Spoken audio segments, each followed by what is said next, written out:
میں اپنے فکر کا خلاصہ آج آپ کی خدمت میں پیش کروں گا. وہ میرا اس سلسلہ اجتماعات کے اعتبار سے الوداعی تحفہ ہوگا. اب میں آغاز کر رہا ہوں. پہلی بات، اس من میں 3 باتیں مجھے کہنی ہیں.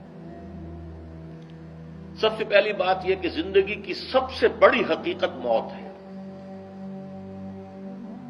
ہم بھلائے رکھتے ہیں، اپنے ذہن سے اسے دور رکھتے ہیں، لیکن واقعہ یہ ہے کہ زندگی کی سب سے بڑی حقیقت موت ہے.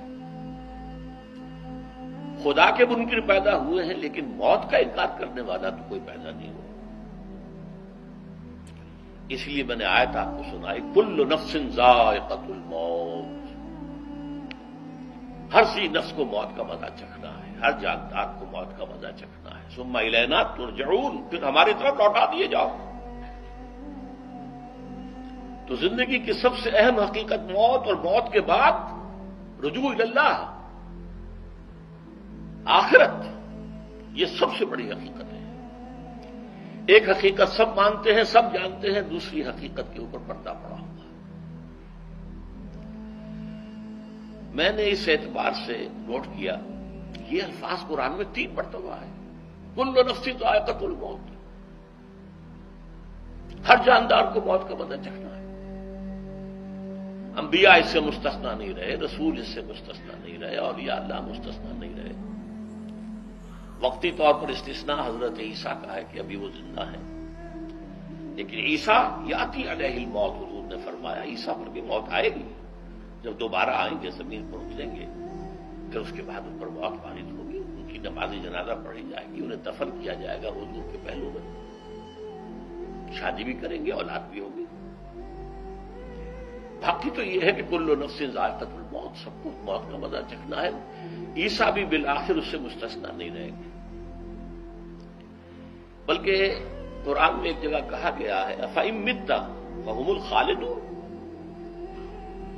کیا ہے نبی، اگر آپ کا انتقال ہو گیا تو یہ کیا ہمیشہ رہیں گے؟ کون ہے دنیا میں جو ہمیشہ رہے؟ انتقال تو ہونا، آپ کا بھی ہونا ہے.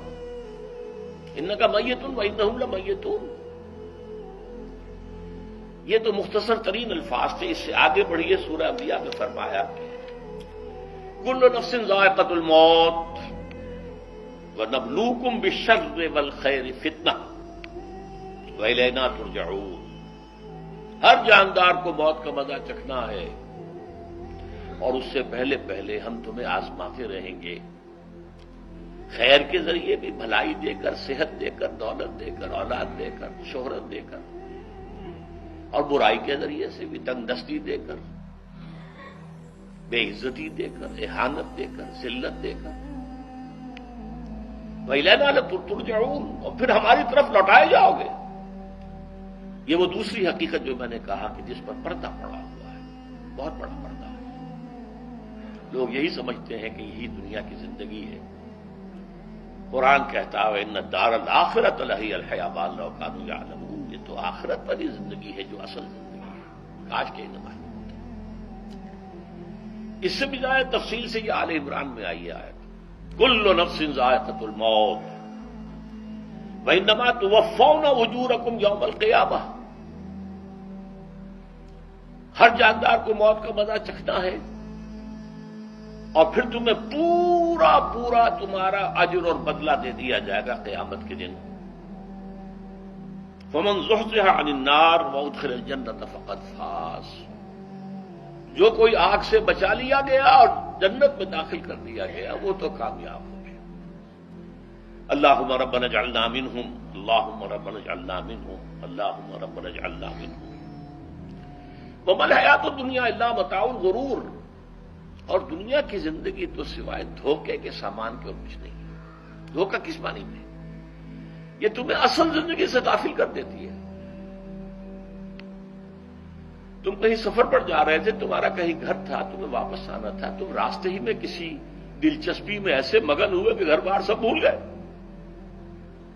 یہ تو تمہارا عارضی سا سفر تھا. تم نے اسی کو اپنی منزل بنا لیا، اپنا ٹھکانہ بنا لیا، تو دھوکہ دیا اس نے تمہیں.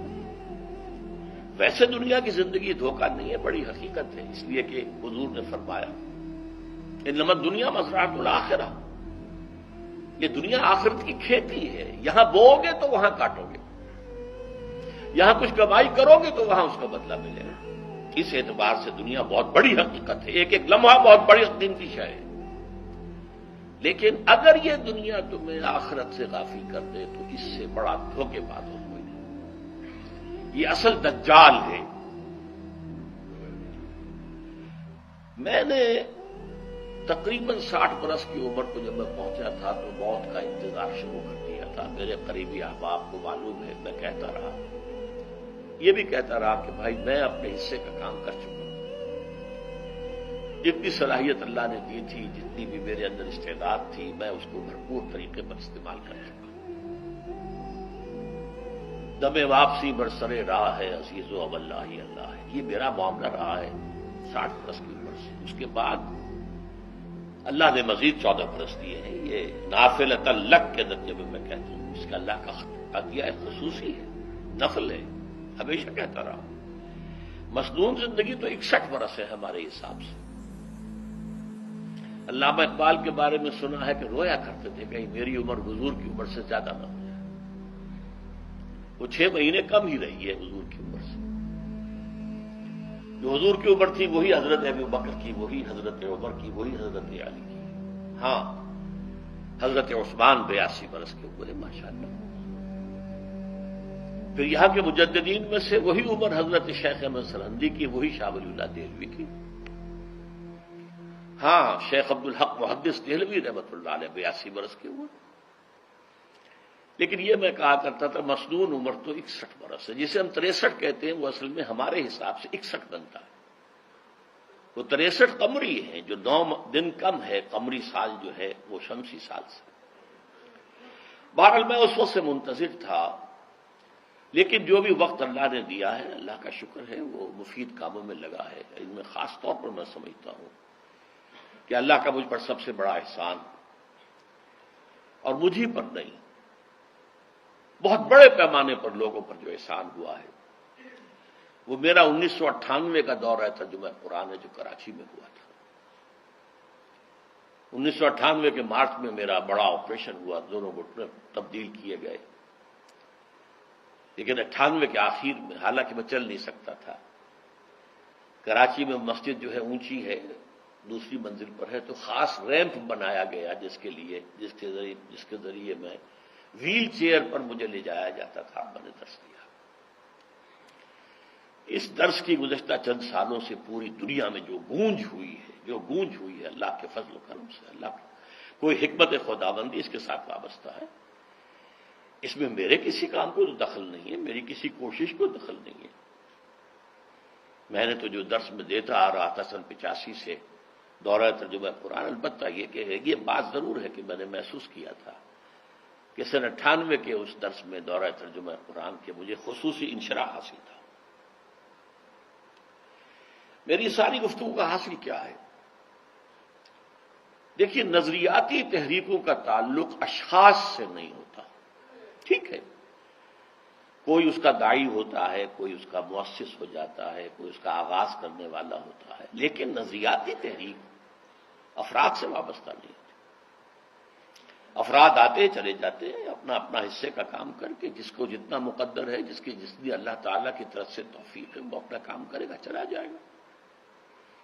یہ چمن یوں ہی رہے گا اور ہزاروں جانور اپنی اپنی بولیاں سے بول کر اڑ جائیں گے۔ مبارک ہیں وہ لوگ جنہیں قرآن کی بولی بولنا نصیب ہو جائے۔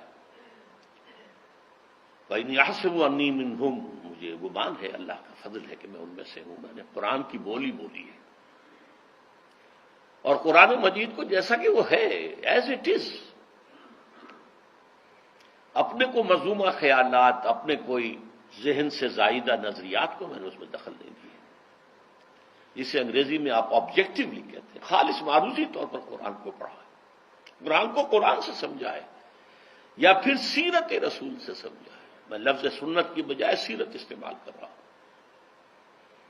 قرآن مجسم حضور تھے صلی اللہ علیہ وسلم، اور حضور کی سیرت اور حیات جو ہے وہ قرآن مجید کی اصل تفسیر ہے۔ یہ حقیقت بھی بہت کم لوگوں کے علم ہے۔ وہ احادیث کا نام تو لیتے ہیں، احادیث بھی ہے، سیرت بھی تو احادیث ہی سے ہمیں ملتی ہے، لیکن میں خاص طور پر سنت یا حدیث کی بجائے سیرت کروں اس کے بعد۔ قرآن کی دو سورسز ہیں، قرآن خود اور سیرت رسول صلی اللہ علیہ وسلم۔ بہرحال انشاءاللہ العزیز یہ کام بڑھے گا، چلے گا، یہ میں ابھی بعد میں عرض کروں گا۔ دوسری بات جو میں نے آیت پڑھی آپ کو، وہ من نعمرہ ننکسہ فی الخلق افلا یعقلون، بہت بڑی حقیقت زندگی کی یہ بھی ہے، جس کی ہم عمر زیادہ کر دیتے ہیں اس کی خلقی صلاحیتوں میں کمی کر دیتے ہیں۔ موٹی بات ہے، بڑھاپا آئے گا، ہمیشہ کی مانی ہوئی بات ہے، اگرچہ جوانی میں آدمی بڑھاپے کا تصور نہیں کرتا، لیکن بڑھاپا آنا ہے، یہ بھی ایک حقیقت ہے موت کی طرح۔